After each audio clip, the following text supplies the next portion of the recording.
dans ce petit terrain de foot à Baga, il y avait certaines joueuses qui avaient fait une saison au Bétard. Là, on commence la 3e saison au Bétard seulement. Enfin, les filles commencent. Le foot féminin. Il y avait quelques filles sur ce terrain de foot de Baga qui étaient en pause entre 2 saisons, qui m'ont convaincue de venir en tant que gardienne. Ils ont relevé le défi de l'Alia. Alia Story, c'est nous. Elle s'appelle Eva Benmoa, vous ne la connaissez peut-être pas, mais ce qu'elle porte comme vêtement aujourd'hui va sûrement susciter votre interrogation. Et oui, c'est une joueuse professionnelle du Beitar Yerushalayim, mais avant ça, elle a eu beaucoup d'aventures. On est ravis de l'accueillir. Bonjour Eva. Bonjour. Alors, tu es en Israël depuis 6 ans et demi et tu as à peu près 27 ans. C'est ça, exactement. Voilà, on dirait que tu en as 18, mais bon, c'est pas grave. J'ai l'habitude. Oui, j'imagine. Donc, tu as décidé de monter en Israël à 21 ans pour faire du foot ? Non, alors pas du tout. Pas du tout. Au départ, le programme, il n'était pas du tout de faire du foot, même si j'ai beaucoup joué quand j'étais petite. Donc au début, je suis venue en Israël vraiment par amour pour cette terre, avoir le sentiment que quelque chose de plus grand m'attend ici, vraiment de découvrir ce pays sur lequel, dont on m'a toujours parlé. Je suis toujours venue en vacances, donc comme une vacancière et le découvrir d'une autre manière. T'étais quand même au courant parce que t'étais en école juive. Oui, j'étais en école juive, j'ai toujours été en école juive. Après, c'est vrai que j'ai fait une licence aussi de biologie. En France, Université Paris Diderot. Mais oui, c'est vrai que j'étais assez informée. Bon, Israël, c'était l'été en Israël avec tous les copains. Ma sœur qui a fait l'Alia quand moi, j'avais 9 ans. Donc, voilà, vraiment beaucoup en Israël. Et le sentiment d'avoir fait ce que j'avais à faire en France. Alors, c'est ça qui est intéressant parce que tu aurais pu partir après ton bac, mais finalement, tu as décidé de rester. Et surtout, tu étais très bien intégrée en France. Parce que certains, après l'école juive, quand ils arrivent à la fac, ils sont complètement paumés. C'est très difficile pour eux. Toi, ça n'a pas du tout été le cas. Non, j'ai beaucoup aimé mon expérience de la fac et je la regrette pas du tout. Je pense que c'est la première fois que tu étais avec des non-juifs, en fait. Oui, ouais. C'était la première fois que j'étais avec des non-juifs. Je me suis intégrée, c'est-à-dire toujours en gardant mes valeurs du judaïsme, toujours en gardant kasher, Shabbat. Je suis jamais allée non plus en vacances pendant le Shabbat parce que c'était toujours les week-ends. Donc j'ai jamais fait les week-ends d'intégration. C'est-à-dire que tu étais tellement proche de tes nouveaux copains, on va dire que tu aurais pu partager tout, les soirées, les anniversaires, les vacances, mais tu l'as pas fait. Exactement, parce que je les adore et j'ai connu des vrais amis qui sont toujours des amis aujourd'hui. Mais c'est vrai que je l'ai pas fait parce que j'ai toujours gardé mes valeurs du judaïsme, j'ai toujours gardé mon amour pour ma religion et ça a jamais changé. C'était vu comment ? C'était perçu comment ? Comme une fermeture d'esprit comme quelque chose de différent Pas vraiment, plus comme quelque chose de nouveau à découvrir, une religion que certains ne savaient pas exactement ce que c'était, ce que ça voulait dire, ou ce que ça incluait, ou ce que ça pouvait me donner des fois comme limite, entre guillemets, par exemple, le vendredi soir, samedi. Plus pour une découverte, je pense. Plus une découverte des deux sens, dans les deux sens, pour ma part et pour la leur, je pense. Ok, donc ça, c'était important pour toi. Ouais. Tu étais, on va dire, dès qu'il se passait, j'imagine, quelque chose en Israël, tu étais, comme on dit, la juive de service. Oui, j'étais un peu la porte-parole. Je pense que parfois, je le suis toujours aujourd'hui. Pour expliquer ? Les gens ont envie de savoir ? Oui, certains, oui. Oui, certains, oui. Je pense qu'ils ont vraiment envie de savoir. Et puis, tout simplement, on est amis. Donc, savoir un peu ce qui se passe pour moi. C'est quoi le quotidien ? C'est quoi le quotidien quand il y a des tensions ? Non, c'est important pour moi de faire ça, de partager, de parler, d'expliquer. Mais je pense aussi pour les amis que j'ai gardés, de savoir ce qui se passe pour moi. De venir même, certains veulent vraiment venir découvrir le pays. Personne n'est venu en 6 ans te visiter, pas encore ? Non, pas encore. Mais je sais que c'est dans les projets de certains de découvrir ce pays. Et je suis vraiment très pressée de le faire. Bon, là, c'est un peu compliqué parce que les conditions pour voyager ne sont pas optimum. On espère que ça va bientôt changer. Qu'est-ce qui a été déclencheur pour toi ? Après tout, si tu étais bien, tu étais intégrée, etc. Pourquoi, après une licence, tu t'es dit je m'en vais ? Ça a été vraiment un sentiment interne que ma place était ailleurs. Que j'avais fait ce que j'avais à faire, entre guillemets, en France. Et que m'attendait plus tout simplement en Israël. Le fait de vouloir aussi avoir une famille réunie, puisque mon frère et ma sœur étaient déjà en Israël. Mes parents, je savais que... Vous voulez venir, mais c'était la petite dernière qui les retenait. Non, pas vraiment, c'est plus la retraite. Et c'est vrai que je savais qu'à un moment, tout le monde serait ici et je ne voulais pas être celle qui, entre guillemets... encore une fois, séparée entre ces deux pays. C'est fait aujourd'hui, hein. Je crois c'est qu'ils fait, t'ont rejoint. Depuis un mois. Vraiment Ah bah, très, très récemment. Formidable. J'imagine que le corona a un petit peu aidé. Je pense aussi, ouais. Je pense aussi. Et oui, forcément, de ne pas voir ses enfants pendant 1 ou 2 ans, c'est un peu compliqué pour les familles. Ça n'a pas été facile. C'est sûr. Bon, alors, tu es arrivée il y a 6 ans et demi, on l'a dit. Qu'est-ce que tu as fait dès que tu es arrivée? Tu ne parlais pas l'hébreu un petit peu, peut-être? Un petit peu. Non, j'avais quand même des bases, puisque base. vraiment tous les étés, voire 2-3 fois par an, c'était en Israël. Donc j'avais des bases. J'avais l'école juive où j'ai fait quand même... j'ai appris de l'hébreu un petit peu. Mais c'est vrai, quand je suis arrivée, j'avais vraiment besoin d'un hébreu plus posé, plus posé, qui me permettrait costaud. plus d'avancer et de m'intégrer de plus en plus dans ce pays, parce que c'était vraiment important pour moi. C'était, je pense, le but numéro 1, c'était de m'intégrer. Donc j'ai fait l'Ulpan Etzion pendant 5 mois, où j'ai appris l'hébreu, où j'ai rencontré énormément d'amis qui m'accompagnent toujours. C'est un Ulpan génial. C'est un Ulpan génial. Plein de jeunes. C'est un Ulpan génial. Je sais qu'il y a plusieurs personnes qui ont fait l'Ulpan Etzion qui étaient ici. Et vraiment, c'est un Ulpan génial qui permet de créer des liens magnifiques. Et je pense, au niveau de l'hébreu, vraiment, qui m'a permis d'avoir une base très, très stable de l'hébreu, une très bonne base pour pouvoir progresser après. Donc 5 mois, où j'ai vécu sur place. Donc vraiment, c'était la famille, quoi. C'était vraiment la famille pendant 5 mois. Et puis 1 mois et demi d'Ulpan intensif à l'Ulpan Kaitz. À la Michlet Hadassah. Ok. Et ça c'était 1 mois et demi. Mais là où j'ai vraiment appris l'hébreu, ça a été plus tard dans les études que j'ai faites. Alors c'est ça qui est marrant avec toi, parce que tu avais un diplôme de biologie, tu aurais pu même commencer à enseigner sous certaines conditions, mais tu as décidé de devenir, en tout cas d'étudier, assistante vétérinaire. Exactement. Ah, ça sort d'où ça? J'ai toujours là, on est un peu paumé, on voit la bétail, on se demande, mais comment ça va arriver tout ça? Non, alors c'est vrai que j'ai toujours aimé les animaux, j'ai toujours aimé apprendre plein de choses différentes et faire plein de choses différentes. Donc je suis une personne qui est super très zouzatite. J'ai toujours besoin de mouvement, j'ai toujours besoin de faire des choses nouvelles dans ma vie.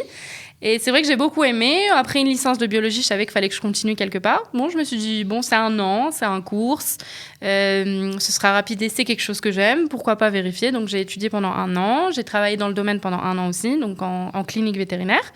Ça n'a pas spécialement amené les fruits que... Enfin, ça n'a pas porté les fruits que... de plus. Soigner des serpents, des guépards, des animaux sauvages. C'était pas assez exotique, je pense. Et du coup, après 1 an... disons en parallèle, j'ai commencé à enseigner, à apprendre l'éducation. Donc j'ai fait une Toda Torah. Tu voulais être prof?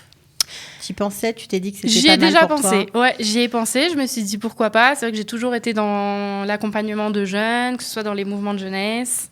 Ça t'a pas fait peur, parce qu'on dit souvent, on voit souvent des francophones qui sont un peu débordés par la fougue de la jeunesse israélienne, et lorsqu'ils rentrent dans une salle de classe, ils sont pas tellement habitués à gérer l'indiscipline, entre guillemets, et c'est souvent la panique, et certains jettent l'éponge à cause de ça. C'est vrai que c'est pas facile. C'est vrai qu'il y a cette fougue et des fois même la fameuse chutzpah israélienne.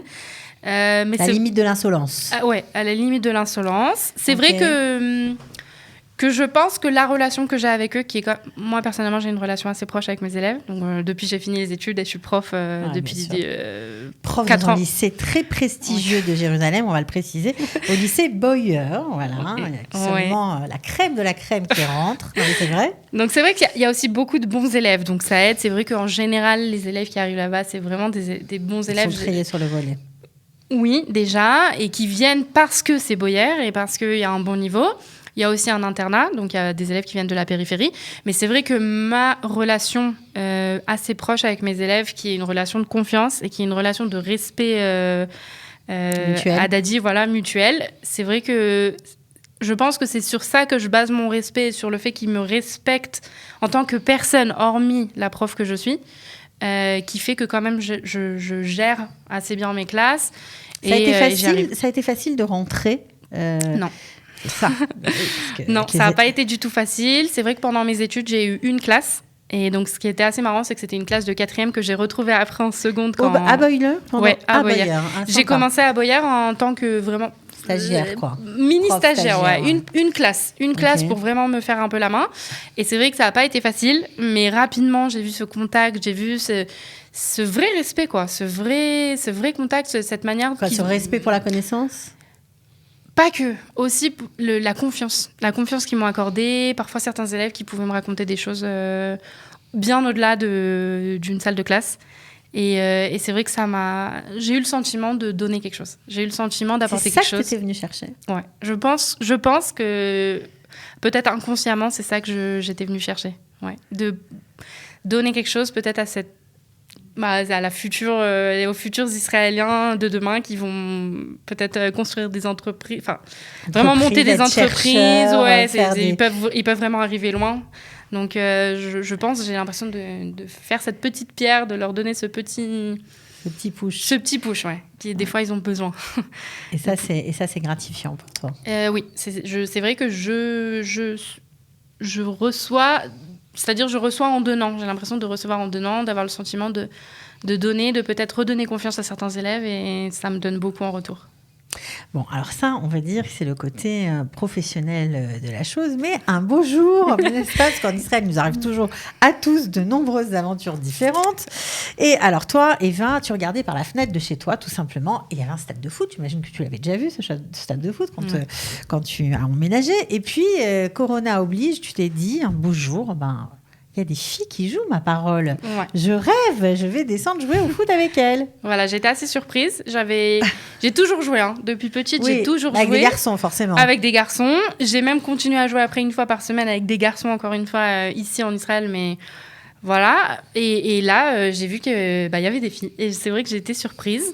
Je suis descendue sans hésitation. Et c'est vrai que là, j'ai joué avec elle. On a commencé à agrandir un peu le groupe, à jouer tous les jeudis. Vous n'étiez pas nombreuses au début. Au début, on était 6 ou 7. C'était où ? À Baka, sur terrain de foot, vraiment au cœur de Baka. C'est le terrain... entre Gad et Tzipora. Voilà, avec la pelouse synthétique. Ouais, exactement. Pour ceux qui connaissent. Ok. Ouais. Et donc voilà, donc là je suis descendue, on a commencé à jouer, puis de plus en plus de filles se sont jointes, on a créé un groupe WhatsApp pour se dire quand est-ce qu'on joue, où est-ce qu'on joue, etc. Et le groupe a grandi. Et vous êtes retrouvés, je crois que vous êtes 50 maintenant à peu près. Dans ce groupe à peu près, ouais. Il y a d'autres groupes avec encore plus de filles qui dans le sport en général, mais aussi beaucoup le foot. Mais dans ce groupe-là, une 40-50, ouais. Bon, alors 50, mais évidemment, tout le monde ne fait pas partie de Beitar Yerushalayim. Alors c'est assez rigolo quand même, tu vas nous raconter comment tu es rentrée, mais pour toi qui est ouvert d'esprit, qui a plein d'amis non juifs, etc., quand on pense Beitar, on pense à je vais me faire taper sur les doigts, mais enfin c'est un peu vrai, un groupe de foot un peu raciste, proche des extrêmes, avec un langage un peu pas très châtié, on va dire, pendant les matchs vulgaire. Et tout, vulgaire.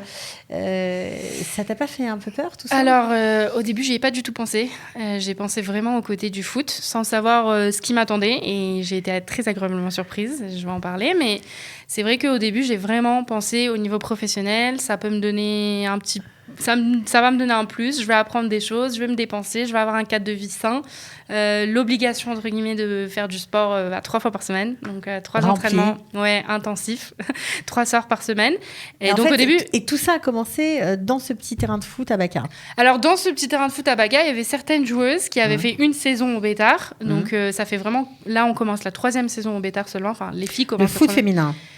Du Beitar Yerushalayim. Voilà, le foot féminin du Beitar Yerushalayim n'a commencé 3 ans en fait. Il n'y a que 3 ans. Tout nouveau. Ouais, c'est tout nouveau. Et donc, c'est vrai qu'il y avait quelques filles sur ce terrain de foot de Baka qui étaient en pause entre 2 saisons, qui ont joué avec nous, qui m'ont convaincue de venir. Je n'étais pas du tout convaincue au début.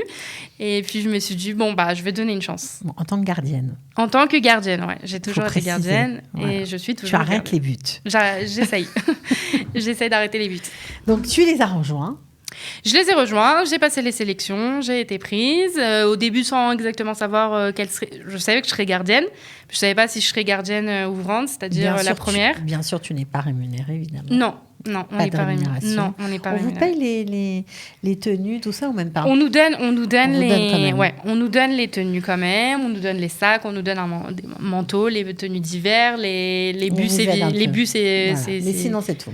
C'est tout. Ouais. Mais vous êtes une équipe professionnelle. Il faut préciser. C'est à préciser parce que c'est vrai que dans le public, parfois, des gens qui peuvent me voir en tenue dans la rue, donc déjà au début, c'est l'étonnement. Donc au début, on me prend pour une supportrice du Beitar, et quand je dis non, je suis une joueuse du Beitar, alors là, c'est les grands yeux, quoi. C'est quoi ?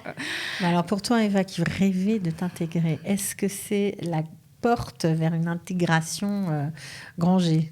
Enfin, grand I plutôt. D'après moi, oui. D'ailleurs, je suis pas la seule Ola Khadasha dans ce groupe, donc je suis la seule Ola Khadasha française.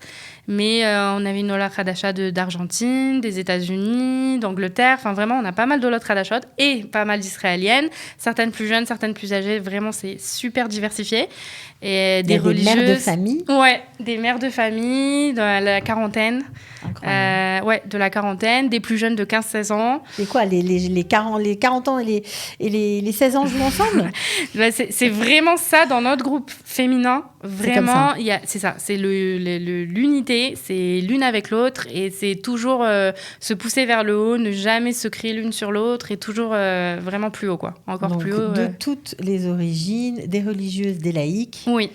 Et même une musulmane, je crois. Oui, effectivement. On a aussi une joueuse musulmane qui est super bien intégrée dans le groupe, avec qui vraiment on s'entend très très bien. Et c'est vrai qu'on a... On va écouter là, votre hymne.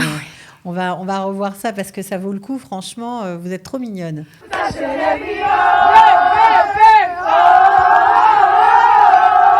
On voit les kissous rouges qui se baladent. Ouais, effectivement. Et les jupes, c'est rigolo. Vous chez Léviote. Ouais, les écoutages chez Léviote, ouais, c'est vrai. Des lionnes, vraiment, qui s'entendent super bien malgré les différences. Donc, comme on disait justement, on a aussi une joueuse musulmane. On a eu un match pas très loin de son village d'origine, où ses parents habitent. Et après le match, on est toutes parties chez elle. On était invitées. C'était où exactement? C'était à Ein Mael. Ok. C'est dans le nord. Ouais. Et on était toutes invitées chez elle. Ils avaient tout préparé, une table magnifique, tout cachère. Ils avaient tout préparé comme il fallait. Enfin, vraiment. Vous avez dormi là-bas? On a dormi là-bas. On a passé la matinée là-bas le lendemain. Des activités dans le Kfar. Enfin. Est-ce que tu as eu peur? Pas vraiment. C'est-à-dire qu'avant coup, je me suis dit, bon, l'environnement, je le connais pas. Alors moi, ma coéquipière, j'ai confiance aveugle. Vraiment, pas de souci, ni sa famille. Bon, alors c'est vrai, l'environnement, on ne sait pas, on ne connaît pas. Mais sur quoi on est arrivé sur place, envolé complètement le moindre... Ça t'a fait penser à quoi? Vraiment un espoir de paix. Vraiment... l'espoir de se dire sur un terrain de foot, on est tous égaux, on apporte tout ce qu'on a apporté, on joue ensemble et c'est tout, quoi. Il n'y a pas à regarder plus loin que ça. Quand tu regardes en arrière, tu t'imaginais être joueuse de foot professionnelle en Israël? Non. Pas du tout. Prof et joueuse de foot. Prof et joueuse de foot. C'est vrai que j'ai d'ailleurs des élèves qui sont dans le même club, donc des fois je les croise aux entraînements. Donc ça va, pourquoi tu nous as donné des devoirs, tu vois, on est en entraînement, comment on va faire, enfin c'est très marrant. Ouais. Et le lendemain on se revoit, alors ça a été l'entraînement, enfin c'est vraiment très sympathique. Mais c'est vrai que je m'imaginais pas du tout. C'est vrai que j'ai toujours joué pour le plaisir, mais j'ai eu envie, quand j'étais plus jeune, quand j'avais 12-13 ans, en France, de peut-être rejoindre une équipe et vraiment plus professionnellement. Mais alors, m'imaginer au Beitar Yerushalayim en Israël, à 27 ans, non, j'aurais pas imaginé. Alors, est-ce qu'il y a une possibilité, parce qu'on sait que les divisions, tu vas peut-être un petit peu expliquer comment ça se déroule. En fait, c'est comme chez les garçons. Exactement. C'est exactement la même chose. Il y a 10 équipes, en gros, dans la deuxième division. Exactement. Alors, vous êtes en deuxième division, les filles? On est en deuxième division. C'est déjà sérieux. Ouais, c'est sérieux. On est passé en une saison de la troisième division. Donc, on venait les filles, parce que moi, j'y étais pas, mais elles ont monté l'équipe, on va dire, en deuxième division, tout de suite en une saison.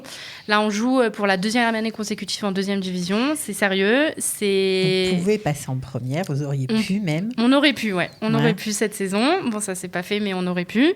Et c'est vrai qu'on pourrait très bien passer... Et tu resterais en première division? Parce que là, c'est une autre paire de manches. Ce sera autre chose. Je pense que je donnerai au moins une saison, voire deux, vraiment pour le plaisir de jouer à un niveau encore au-dessus, apprendre encore plus.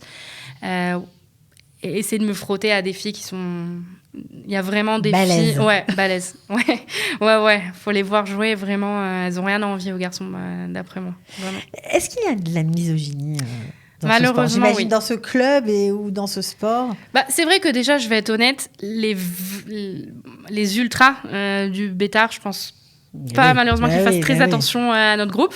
Mais en règle générale, il y a de la misogynie et je pense qu'il y a de la misogynie à plusieurs niveaux, que ce soit au niveau de l'État, parfois, ou au niveau des mairies. Donc, on favorise plutôt des équipes masculines. Oui, ouais. Au niveau des budgets, au niveau des budgets, au niveau de la répartition des budgets, c'est vrai que, par exemple, l'équipe de Modine devait monter cette année en première division. L'équipe féminine. L'équipe féminine de Modine devait passer en première division.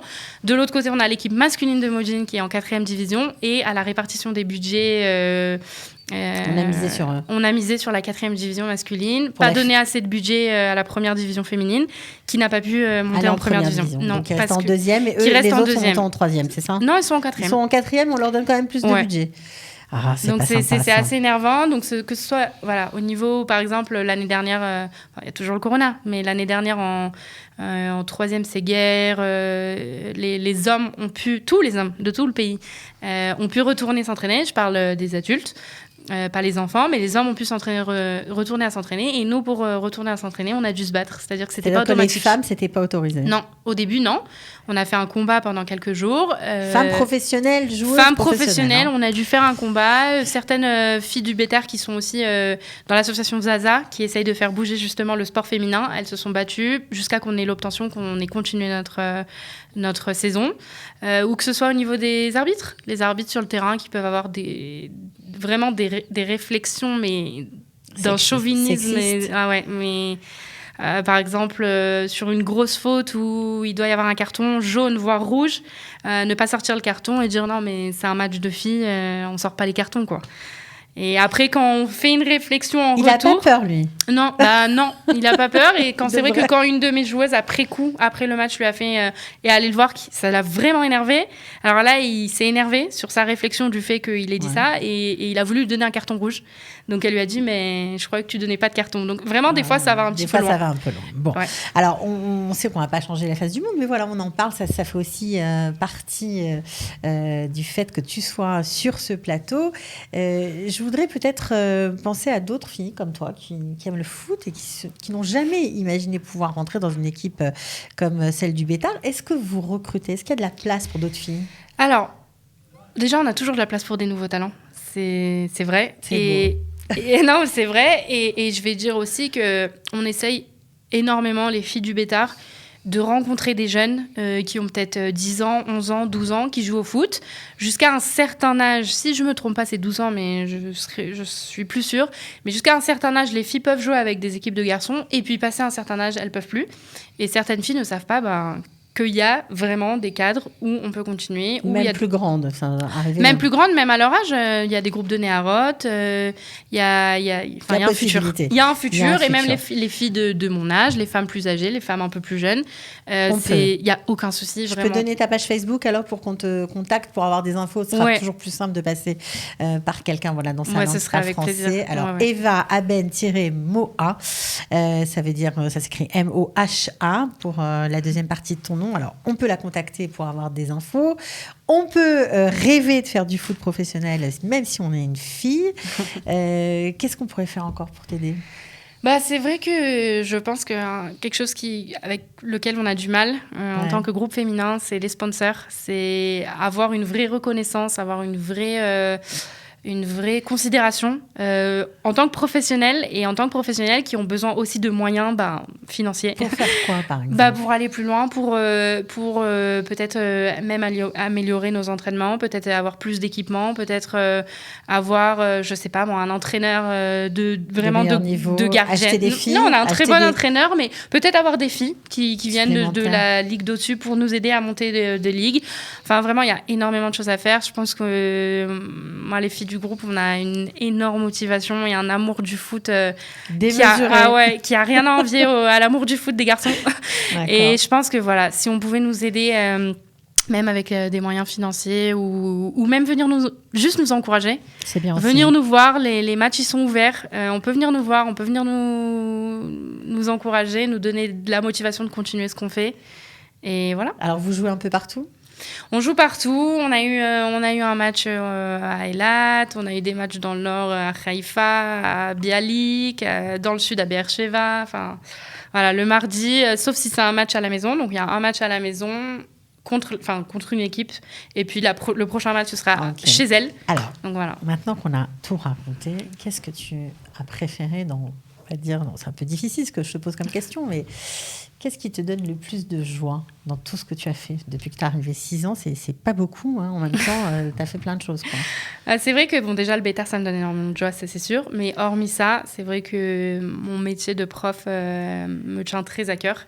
Et je pense que mes élèves me donnent énormément. Et je leur dis des fois, que je pense j'espère, leur donner du savoir, leur donner parfois de l'éducation, puisque je suis prof principale, je suis éducatrice d'une classe de première. Ouais. Donc ça devient sérieux. Donc c'est vrai qu'ils me donnent énormément, que ce soit des fois de l'amour même, vraiment. Ils t'apprennent des choses sur la société israélienne? Oui. Ils m'apprennent des fois des slangs, ils m'apprennent plein de mots. Qu'est-ce que tu as appris cette semaine? Non, cette semaine, j'ai rien appris, mais c'est vrai qu'ils m'apprennent plein d'expressions que je connaissais pas forcément avant. Là, il y a rien qui me vient, mais ou des manières de dire, ou des visions de la vie même, des visions de la vie, une éducation différente. Que ce soit les parents, que ce soit les enfants, que ce soit mes collègues, qui sont devenus des très bons amis aussi.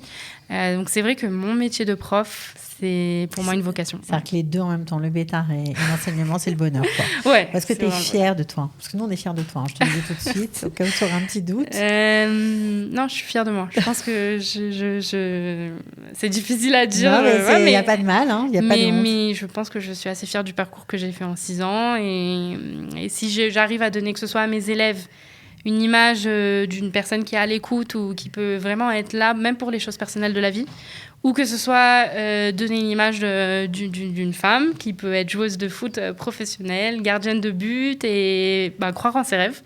Et si je peux, d'une manière ou d'une autre, montrer à des jeunes filles de mon âge, ou plus jeunes ou plus âgées. Qui sont en France aussi. Ou qui sont en France, ouais. Et qui sont en France, que c'est possible. Que c'est possible et que voilà, il y a du chemin à faire, mais c'est possible. Bon, en tout cas, bravo, Eva. On attend avec impatience que tu passes en première division. Alors, on te regardera à la télé. Je vous enverrai les tickets. Ou alors carrément au stade. En tout cas, merci d'avoir été avec nous. Merci beaucoup. Et à très bientôt. À très bientôt. Ciao. Ils ont relevé le défi de l'Alia. Alia Story, c'est vous, c'est nous.